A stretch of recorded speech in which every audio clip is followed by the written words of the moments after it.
Okay, getting desperate on ideas, so let's just do a random rant on Hollywood movies, mostly 80s movies.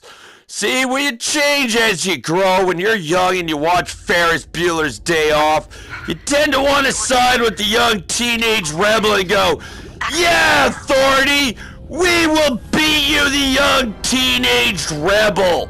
But when you get old and crotchety and you watch Ferris Bueller's Day Off, well, you tend to side with the crotchety old principal. You tend to be like, oh yeah, Ferris Bueller. Oh yeah, you thought you'd be tardy. You thought you would skip a day of school and I wouldn't find out here, Ferris Bueller. But your hubris was your own undoing, you teenage rebel. Oh, did you think you could hijack the Chicago Day Parade and get all of Chicago dancing in unison to you leading the band singing Twist and Shout and I wouldn't find out? Oh, you're a bad seed, Ferris Bueller. You know Cameron? Oh, you assured him that car, whose Cameron's father loves a lot more than he does Cameron himself, well, you said you could steal his car on his day off and go to Chicago and you could turn back the speedometer by putting the car in reverse. But you failed and that car went out a window. Then Cameron told you, Ferris Bueller, I'll stand up to my father in front of this window and say, I'm your son, Dad. I'm more important than a bloody car. You know what happened?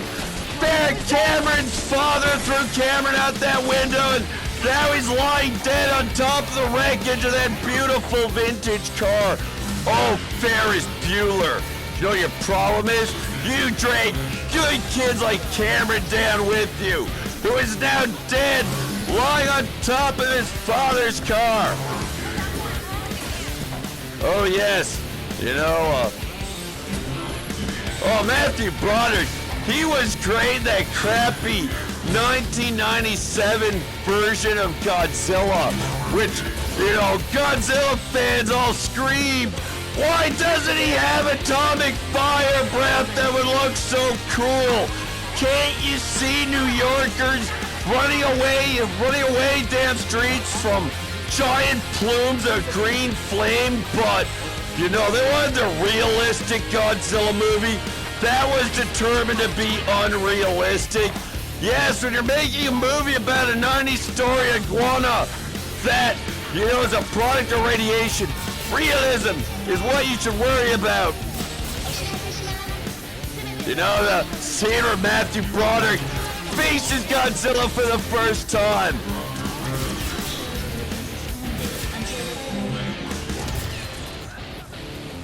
Oh, yes.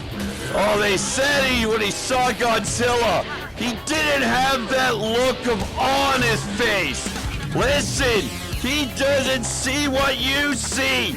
We see a Godzilla there. All Matthew Broderick can see is Dean Devlin with a stick with a paper Godzilla head on it, saying, look at Godzilla with awe.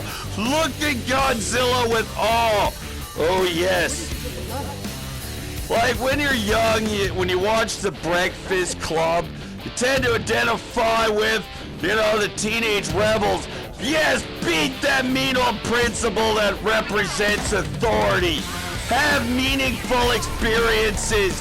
Break down barriers between the cliques in high school. And we'll get the nerd Anthony Michael Hall to write the essay in the end. Go screw yourself, authority.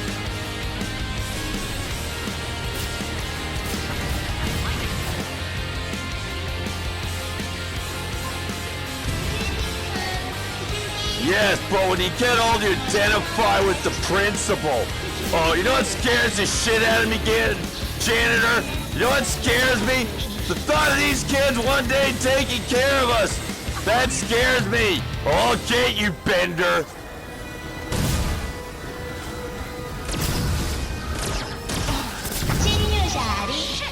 I don't care that Bender and Emilio Estevez are breaking through barriers based on the facts that you both have abusive shithead fathers.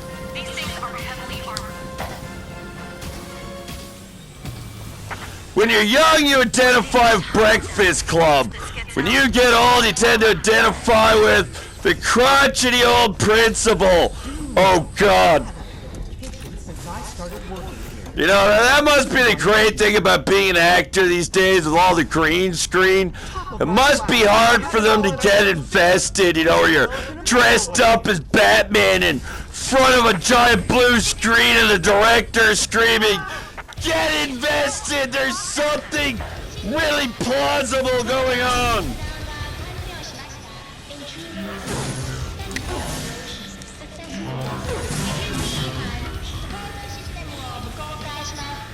Security breach. Deactivating non-essential systems.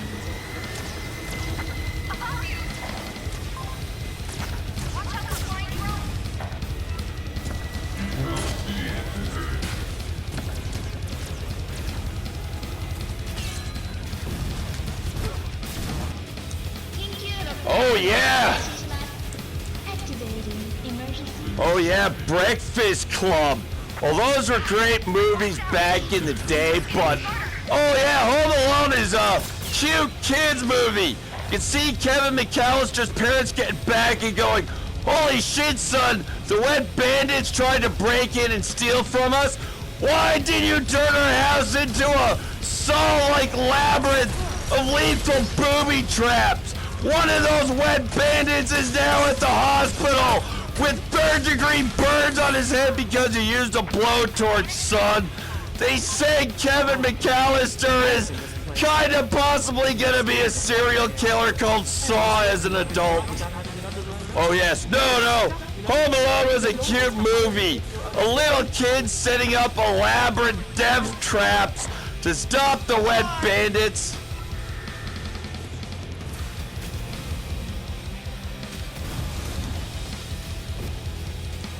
Unplanned facility disassembly activated.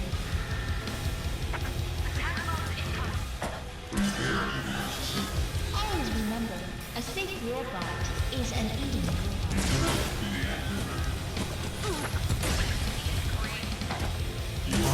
Oh yes, Home Alone. Choose eating robot.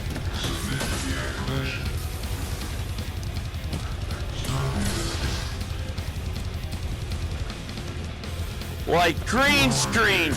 Oh, it must be so easy to get invested as an actor. Oh yes, there is something really interesting going on this blue screen. I'll be told what it is, but I don't know. I'm trying to get invested here, but it's not terribly easy.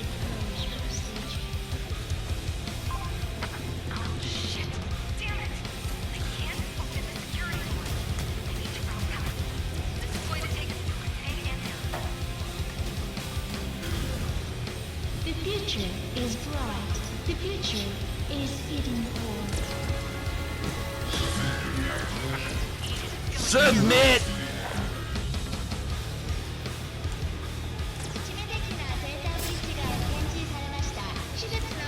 Oh, game over, robot. So that was a pointless YouTube video. Oh, God.